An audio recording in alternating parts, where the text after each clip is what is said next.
Rule of thumb क्या होता है? रूल ऑफ थंब एक ऐसी सिंपल प्रैक्टिकल सी गाइडलाइन होती है जिसके लिए आपको किसी साइंटिफिक एक्सपेरिमेंटेशन या फिजिक्स के एक्सपेरिमेंटेशन की ज़रूरत नहीं पड़ती, या आपको कोई किताब खोल के पढ़ने की ज़रूरत नहीं है।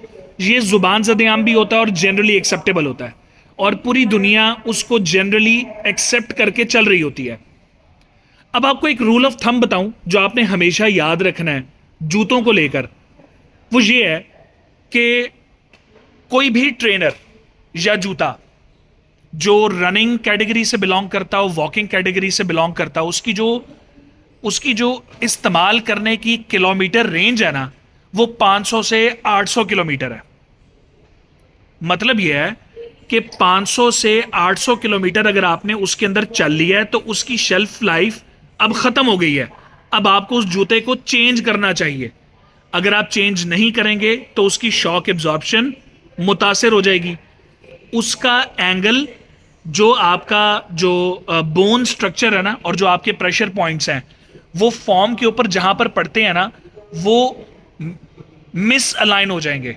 इससे होगा क्या कि आपका जो गेट साइकिल है वो अल्टीमेटली मुतासिर हो जाएगा।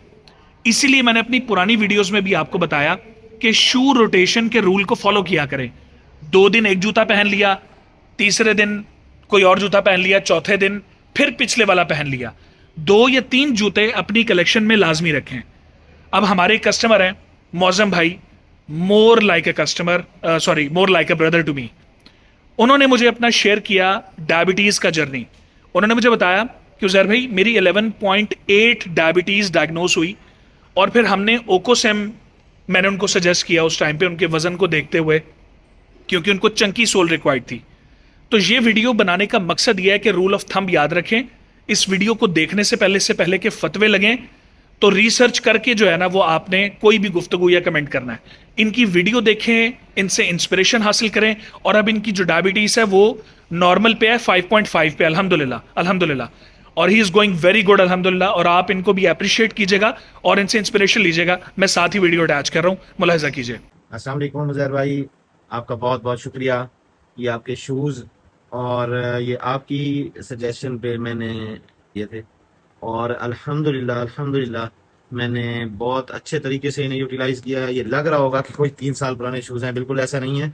इनकी कंडीशन अभी भी टॉप नॉच पड़ी हुई है, लेकिन ये देखें, ये चीज़ें देखें, ये इनमें कोई ख़राबी नहीं है, ना ही कोई बिल्ट इन फॉल्ट है, कुछ ऐसा नहीं है। ये ऐसा है कि मैं 6 महीने रेगुलर बेसिस पे इन्हें यूज़ करता रहा हूँ, और रेगुलरली मैं 13 से 15 किलोमीटर डेली रनिंग और वॉक करता था, और अल्हम्दुलिल्लाह मौजम भाई ने जो बात आपको बताई है इस वीडियो में, वो ये बताई है कि वो रोजाना के हिसाब से 13 से 15 किलोमीटर रोजाना चलते रहे हैं, और 6 महीने मुसलसल चलते रहे हैं। 6 महीने तकरीबन 183-85 दिन बनते हैं अप्रोक्सीमेटली, और एवरेज निकाला जाए तो 14 किलोमीटर मान लेते हैं। तो लेट सपोज अगर हम उनकी 15 छुट्टियां उनको दे भी दें इस टेन्योर में, जो उन्होंने खुद बताया अपनी वीडियो में, लेट सपोज कि अगर वो 170 दिन चले और रोजाना के हिसाब से 14 किलोमीटर चले, तो ये 2380 किलोमीटर बनता है। 2380 किलोमीटर उन्होंने इस ओकोसेम को यूज किया है, तो ये हालत हुई है। मेरी शुगर रिट्रीव हुई है, और उसमें एक बड़ा फैक्टर, जहाँ पे डॉक्टर्स, घर वालों की दुआएं, मेरा अपना फूड कॉन्शियस होना, डाइट के हवाले से कॉन्शियस रहना, उसके साथ साथ एक बड़ा फैक्टर मैं समझता हूँ कि ये शूज़ हैं। मेरा दिल थक जाता था, लेकिन यकीन कीजिए, ना पाँव और ना बॉडी का कोई दूसरा हिस्सा, ना जिसमें कोई पेन होना, कुछ भी नहीं थकता था। दिल थक जाता था कि मैंने बहुत वॉक कर लिया, और 15 किलोमीटर, 13 से 15 kilometre, I think it's enough. और ये सब आपकी मेहरबानी है। अब नेक्स्ट शूज़ आपने ही भेजना है, मैं अपनी रिपोर्ट्स भी आपको भेज रहा हूँ, जो पहले थी इन शूज़ के लेने से और वॉक करने से, और उसके जो बाद है। और एक बात याद रखिएगा कि मैंने एक 10 दिन के अलावा एक ग्लूकोफेज का यानी 500 mg की 10 गोलियां ली थी, बस पहले 10 दिन ही, वो भी इन शूज़ के आने से पहले। उसके बाद मैंने छोड़ दी थी, और मैंने वॉक किया, फूड कॉन्शियस रहा हूँ, वॉक बहुत ज़्यादा किया, और वॉक करने में ही सबसे ज़्यादा हेल्पफुल ये शूज़ रहे हैं। अब नए शूज़ आप ही की सजेशन से, आप ही के प्लेटफॉर्म से, आप ही की मर्जी से लूँगा। Thank you so much Uzair भाई। अल्लाह आपके रिस्क में बरकत डाले, अल्लाह आपको लोगों की खिदमत करने पे बहुत ज़्यादा अजर देंगे इंशाल्लाह। सलामत भाई।